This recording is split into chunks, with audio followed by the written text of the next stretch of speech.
Aí, galerinha boa, estamos aqui para mais uma dica importantíssima de vestibular, tá? Estamos com um tema fresquinho, saindo agora do fogo, que é Guerra da Indochina, Guerra do Vietnã, tá? Mas antes de mais nada, se inscreve no canal, deixa o like e curta minhas aulas que estão por lá, tá? Muito bem, maravilha. É claro e evidente, para a gente entender essa perturbada Guerra da Indochina, Guerra do Vietnã, nós temos que fazer uma volta, um retorno lá para o período de neocolonialismo, ou seja, essa região tão linda, riquíssima, chamada Indochina, pertencia ao Império Colonial Francês, no século XIX.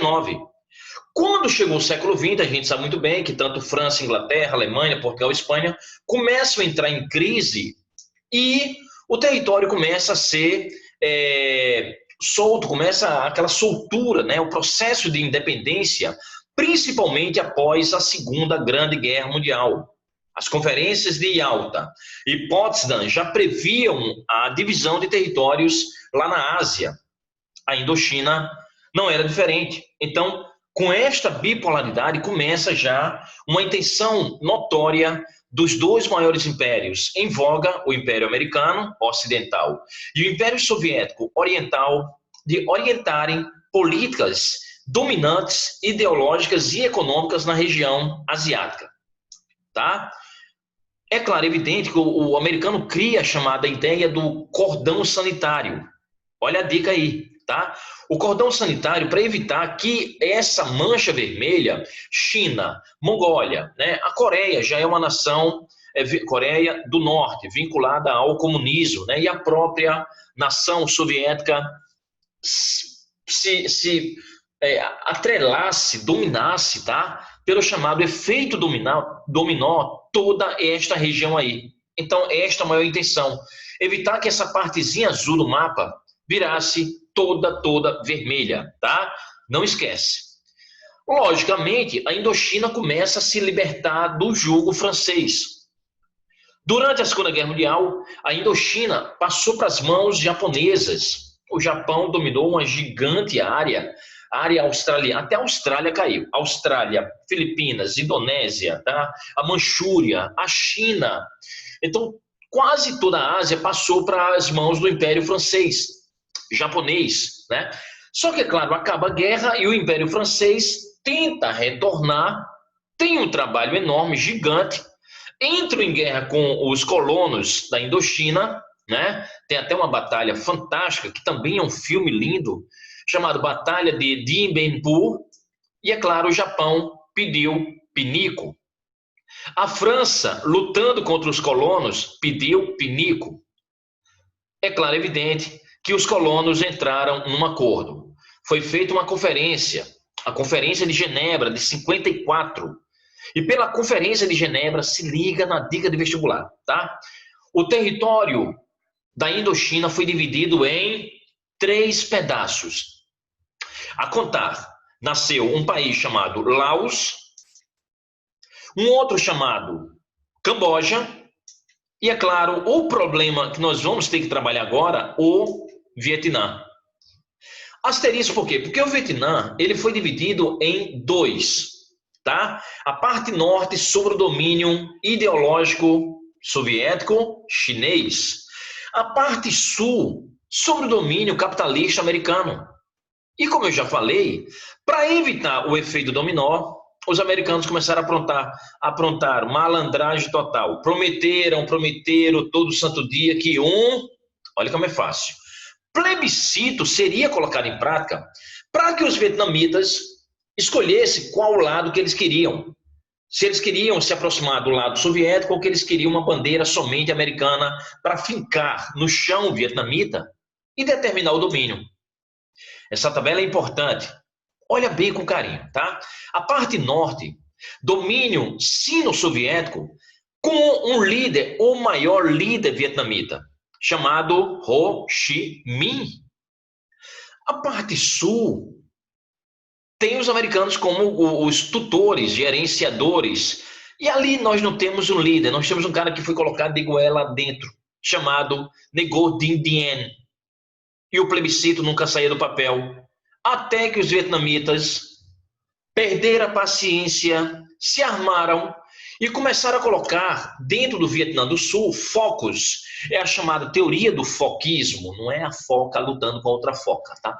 Foquismo é quando monta um foco de resistência ao domínio americano dentro do Vietnã, da região vietnamita do Sul, né?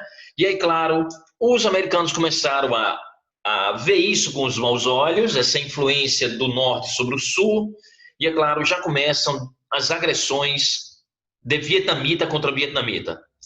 E depois a intervenção americana, porque os vietnamitas do norte montam a Frente de Libertação Nacional, que tinham como força militar, né, o braço armado da FLN, a famosa guerrilha Viet Cong, os Vietcongs, tá? E aí muita gente pergunta, os americanos começam a entrar na guerra a partir de que ano? Galera, a guerra começa em 59. O presidente americano ainda era o Dwight Eisenhower, né? Depois do Eisenhower vem o Kennedy. O Kennedy manda alguns conselheiros armados para dar conselho. Já pensou? Está parecendo até um país aí que dá conselho com armas. Arma toda a nação para evitar um golpe de Estado. Mussolini disse isso em 27. Aqui, os vietnamitas do Sul foram armados até os dentes para evitar a expansão do modelo comunista soviético. É interessante, tá?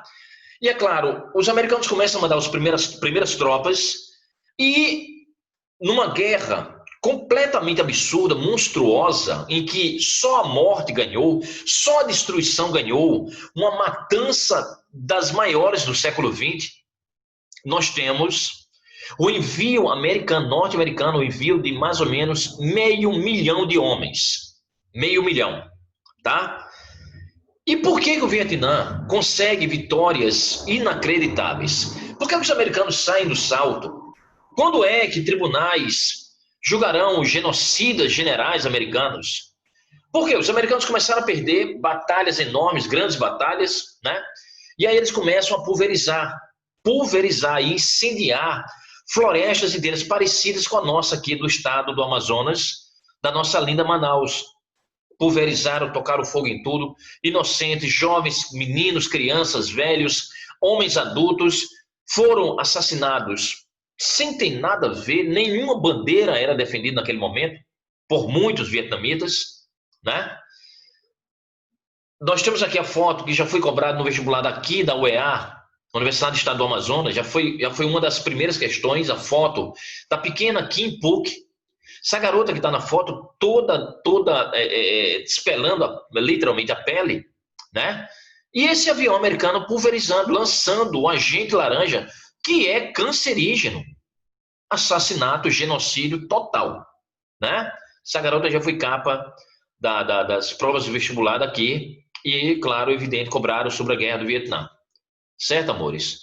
Então, foi tenebroso, os americanos mandaram para variar, você está vendo aí, muitos soldados americanos eram negros, muitos não queriam conversa com a guerra, garotos brancos foram, mas foram pela a ideologia patriótica absurda, burra, imbecil. O avô foi para a Primeira Guerra, o pai para a Segunda Guerra. Eles se achavam no direito de ir para a Guerra do Vietnã, com aquele patriotismo fanista, completamente alienado. Ele foi e voltou sem braços, sem pernas ou sem mente. Muitos se envolveram com entorpecentes pesados, como a heroína, como a maconha, como o LSD. Muitos aviões, esse helicóptero aí, os aviões pulverizavam, e os helicópteros famosos, todo filme de Vietnã tem o helicóptero passando, lançava os paraquedistas e o vietnamita estava lá embaixo, esperando pequenininho.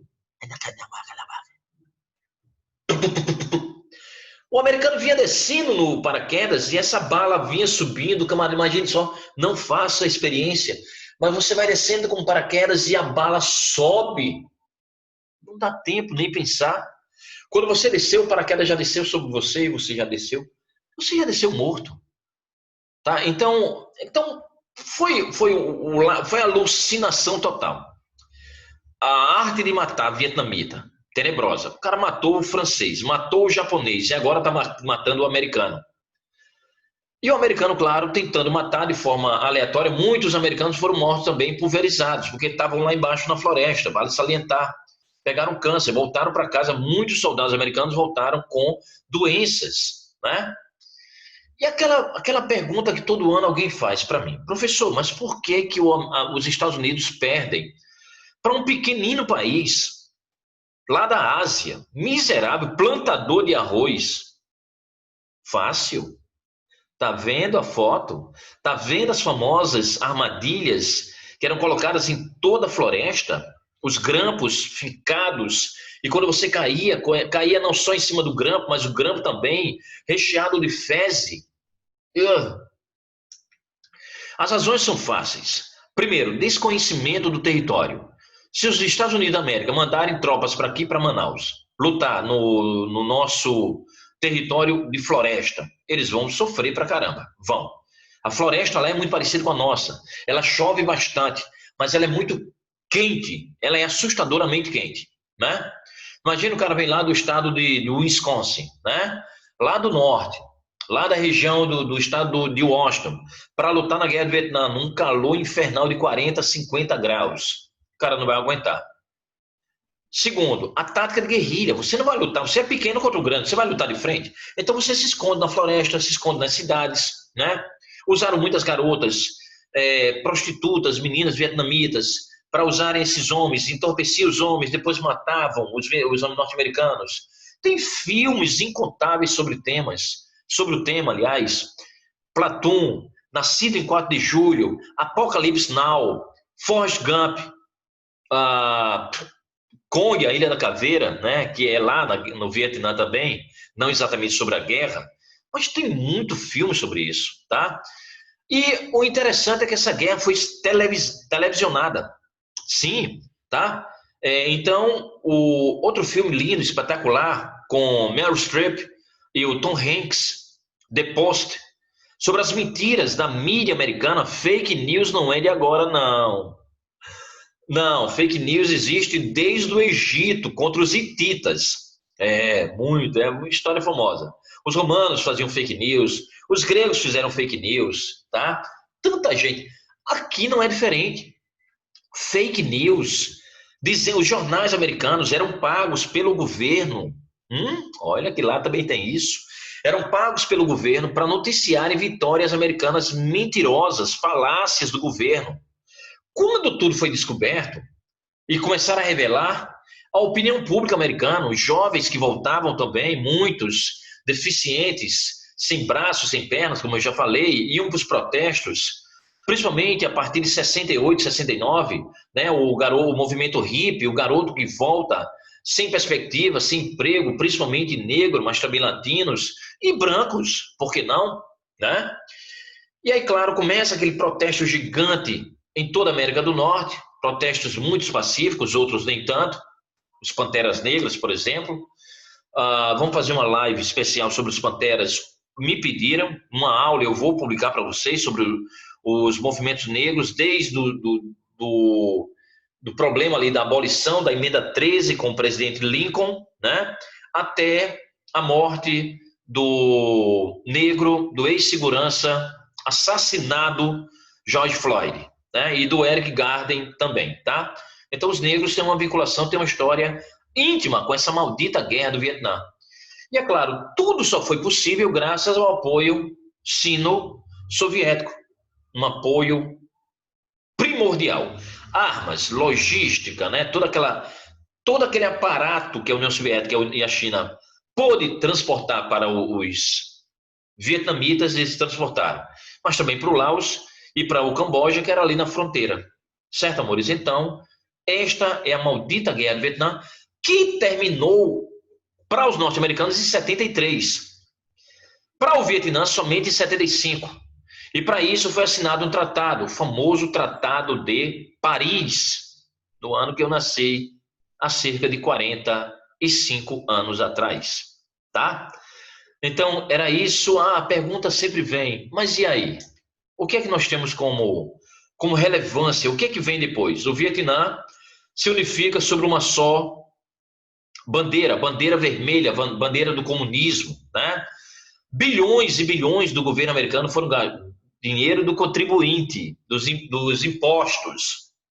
Por isso que a opinião pública ficou tão chateada e revoltada com o governo americano, né? O presidente do americano no final da guerra era o senhor Richard Nixon, que sofreu impeachment, não pelo Vietnã, mas pelo famoso caso Watergate, tá?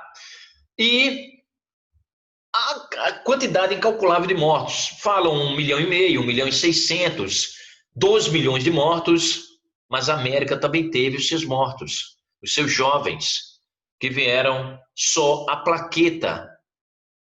Era um garoto que, como eu, amava os Beatles e os Rolling Stones. Gerava o mundo sempre a cantar as lindas coisas da América. Não era belo, mas mesmo assim havia 1.000 garotas afim. Cantava Help, A Ticket to Ride, mas uma guerra sem esperar. Da sua guitarra se separou, fora chamado na guerra do Vietnã. As plantações foram destruídas, inclusive plantações de papoula para fazer heroína, só que se recuperam. E aí a pergunta vem: o Vietnã hoje como é que está? Ainda sobre o símbolo político do comunismo, mas o Vietnã hoje é uma das melhores economias da Ásia, que está dentro do que nós chamamos de os novos tigres asiáticos, tá? Então, o Vietnã, volta a respirar. Se você tiver um tempinho, viaje para o Vietnã. É lindo, espetacular. Que geografia! Deus abençoou o Vietnã com uma das melhores geografias do mundo. Espetacular, tá bom? Era isso que eu tinha para falar para vocês nessa pequena aula compacta sobre o Vietnã e a Indochina. E, é claro, outras aulas virão até o dia da nossa aprovação, tá bom? Fiquem com Deus, em paz. A quarentena vai acabar e a nossa aprovação está chegando.